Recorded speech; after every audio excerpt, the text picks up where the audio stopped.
Yanga warejea tena kwa kocha wa ASEC Mimosa. Mambo yamekuwa magumu, ambapo inaelezwa kwamba uongozi wa Young African Sports Club imeanza mchakato rasmi wa kumtafuta kocha ambaye atakuja kuchukua mikoba ya kocha wa sasa Romain Folz.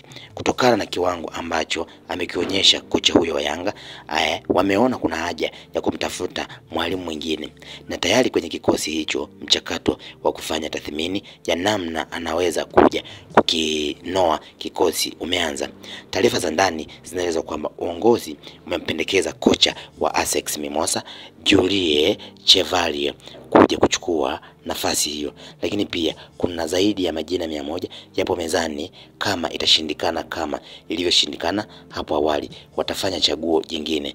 Kocha Folz huenda akasimama kama kocha mkuu kwenye mchezo dhidi ya Mbeya City kama kocha mkuu. Baada ya hapo atapewa thank you. Ni maneno ya mdau ambaye aliweza kuzungumza baada ya tetesi na zile taarifa za ndani kabisa ambazo zinaeleza kwamba kocha Romain Folz, kutokana na kiwango chake ambacho amekionyesha na watu kufurahishwa na kile ambacho anakionyesha uwanjani mbele ya wachezaji, wengi wakiamini kwamba kocha huyu anabebwa na uwezo binafsi wa wachezaji, basi uongozi wa klabu ya Yanga umewaangalia namna gani ya uwezekano wa kumpata kocha mwingine ambaye atakuja kuwa mbadala wa kocha Romain Folz, huku ikielezwa kwamba Yanga wakati huu wameamua kurejea tena kwa kocha yule wa ASEC Mimosa, ambaye kocha huyo awali walitaka kumchukua lakini ikashindikana, ila sasa mezani wana majina mengi zaidi ambayo yatawafanya waweze kuchagua ni yupi ambaye anaweza kuwafaa. Lakini pendekezo na chaguo la na viongozi